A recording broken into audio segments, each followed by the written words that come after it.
December 25th, 2012 was a very significant day for me. I posted my first Instagram picture. Selfies, skies, and blossom trees were just some of the things I went on to post. Oh, and this empty Starbucks cup. Don't worry, after some harsh criticism from my sisters, I made up for it with this full one. I would argue, though, that my best post was this fruit salad, which I apparently really enjoyed. #healthy, #snack. If this has prompted you to now go and stalk my early days on Instagram, let this be a warning. Fast forward 6 years, and I recently just posted this picture of me standing on the We Day stage in front of 20,000 people. You may think that there had to be some big transition from my empty Starbucks cup and going on the We Day tour across Canada, but truthfully there wasn't. I acknowledge that I've been very privileged to have so much support and encouragement to speak my voice and share my opinions, because more and more am I realizing that this is not the case for many youth.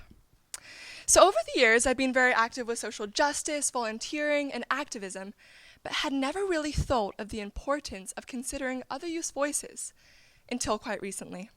Through my work with the We organization, individual conversations, and social media, I have heard many comments from youth speaking about the challenges that they face at our age. This interested me a lot and left me feeling curious and wanting to know more. So one day, I got the idea to do a series of polls on my Instagram story. So I thought of some questions. No, not if you prefer cats or dogs better, but relevant questions. I knew that so many of my followers are youth like me, so I wanted to know if they feel they are being heard and taken seriously. To be honest, I wasn't hopeful that my answers were going to be positive, and they completely confirmed my thoughts and opened my eyes even more. I asked the question, do you feel heard as a youth? I received the answer that 76% do not feel heard. I then asked, do you think about social issues? 94% said yes. This showed me that yes, youth do want to act on social issues, but because of feeling unheard, they fail to do so. I then asked, do you feel your voice is taken seriously at your age? 72% said no. These figures deeply troubled me. Why? Because when youth don't feel heard or supported, and when we hear words like, you're not capable, enough times, we begin to believe it. I'm going to show you a scene from a movie I'm sure many of you are familiar with. Let's take a look. Listen, you little wiseacre. I'm smart, you're dumb. I'm big, you're little. I'm right, you're wrong. And there's nothing you can do about it.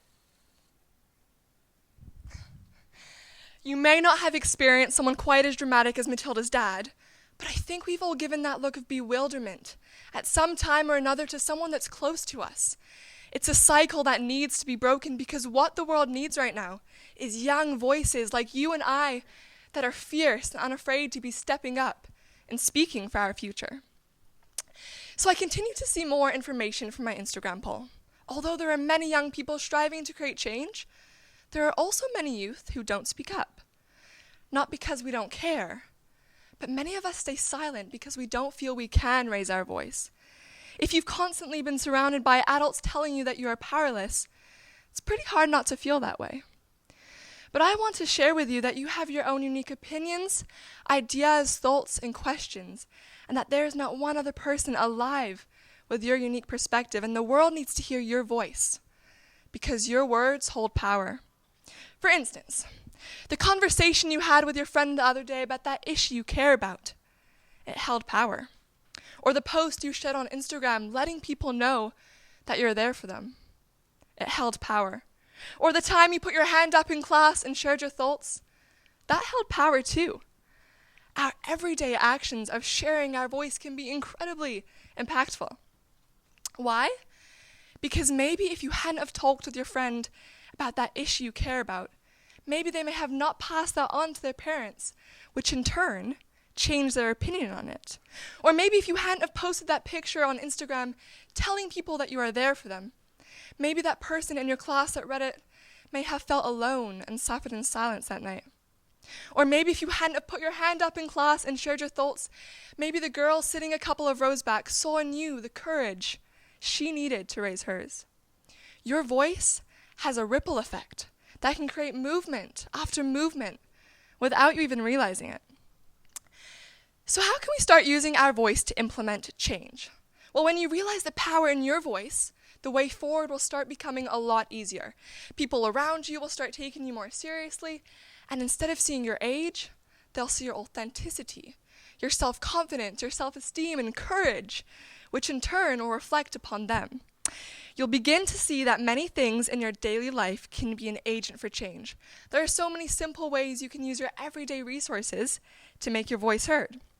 Social media, for example, using your stories to make an impact, making a blog about an issue you care about, or speaking to your class or friend about an initiative you want to get on board with. The list goes on.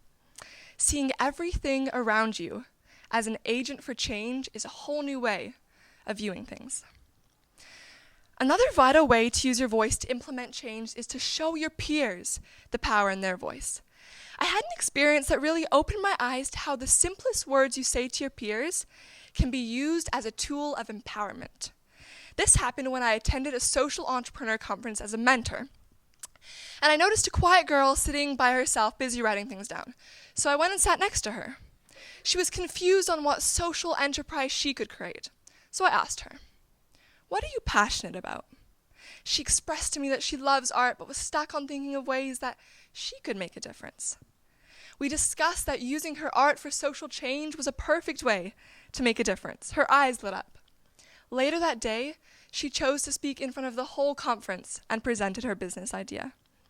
She showed me that just listening to her concern and discussing it can sometimes be all it takes to show someone the power that they already hold. Your voice can be the beginning of someone else sharing theirs.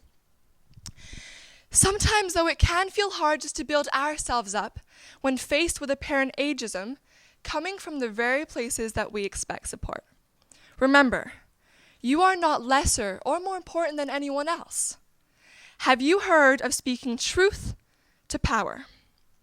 The definition of this is to confront those who hold important positions, whether in government, business, or even your family, to receive a moral response rather than an easy or selfish response. So when you're told to wait until you're older or you're too young to understand, speak truth to power. Express to them your concerns about these statements, bring up a conversation, and ask for change. Unless you request a moral response, it's likely that they will see no issue in these words continuing. We do better when we know better. Someone who I'm sure many of you already know of is demonstrating exactly this. Her name is Greta Thunberg. She's a 16-year-old climate activist who stood in front of the UN officials at the United Nations Climate Change Conference. Pretty daunting, right? From the get-go, she made it crystal clear that she was done with the hollow talk of governments and organizations and decided the only way for action for our future was to speak truth to power. She said, "You only talk about moving forward with the same bad ideas that got us into this mess, even when the only sensible thing to do is pull the emergency brake." She knew the only way for action to begin was to tell it as it is, rather than sugarcoating it. She was fierce and unapologetic. So I was inspired by Greta and the way she spoke truth to power so loudly in front of the UN Assembly, and felt I needed to take action too. So it was the evening before the worldwide school strike for climate change that was happening all over the world. I made the decision to put all other work aside and began researching more about the subject. The more I researched, the more I realized how important it was to take a stand and support the movement. I created an Instagram group chat with a few students at school and asked them if they would help me organize what I thought was a crazy thing to do in less than 24 hours. I asked them if they would help me organize a climate strike at our school. Thankfully, they were completely on board, so I emailed my vice principal, wrote a speech, and made a poster. The next morning I woke up and it was the day of the strike that no one even knew about yet. So as soon as I arrived at school, I searched out my vice principal and was relieved to hear that all admin were on board. My strike was a go. So I started getting the word out to students. They began getting on board. Poster making began in the hallways as some other students stepped up willing to give poems. 2 students stepped up willing to speak, and the Indigenous support worker at our school agreed to open with a song. The time was 1:50, and my fellow students started arriving at the front of the school. I was nervous. Not TED Talk nervous, but nervous. We stood in a circle. We acknowledged the unceded land that we were standing on. We gave space to speak and listen and vowed to do what we can for the earth. As the strike came to a close, someone in my class came up to me and said, "That was the most inspiring thing I've ever been a part of." I was floored. My climate strike was tiny compared to so many others around the world, yet it had moved her so deeply. I was inspired by Greta raising her voice, which in turn motivated me to do the same. My inner voice was telling me so loudly to do something, which pushed me to ask people of more power than me to give me time and resources. In sharing my voice, others were given the platform to do so as well. So in the past year, touring across Canada with We, I've experienced many cool things and spoken to a lot of important people. So why was it so special that my classmate came up to me and said this? Because now she may have the courage to raise her voice in some way, whether that be having a conversation with her parents, organizing an event, or sharing something she's passionate about on Instagram. How she does it doesn't matter. What matters is that she believes in her voice. So I'm encouraging you to speak up when you experience an injustice and let people know that you want change. I'm challenging you to speak truth to power in these 3 ways: respectfully, mindfully, and intelligently. When words are spoken to us that make us feel powerless or don't sit well with us, being submissive or acting on impulse does nothing to change anything. So if a parent or teacher says something to you that dismisses your ability, instead of moving along and sucking it up, acknowledge that they said that. Stop.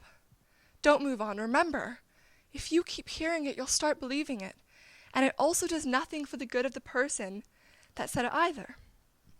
Why? Because it doesn't make them rethink their words. It continues the cycle. So it doesn't matter if it is your principal, the prime minister, or your parent. Choose not to move on and let it go, but to respond respectfully. Challenge their words with truth and intelligence, because many people simply do not realize how harmful their words can be because they just have never known any different. But you have the ability to make them think and rethink their words. So don't let anyone dismiss you because of your age. I recently heard the saying, when adults are acting like children and the children are acting like adults, we know there's something wrong. I want to challenge that by suggesting that when we are all working together, no matter our age, we will see real change occur and something very right will happen. So the world needs us now more than ever.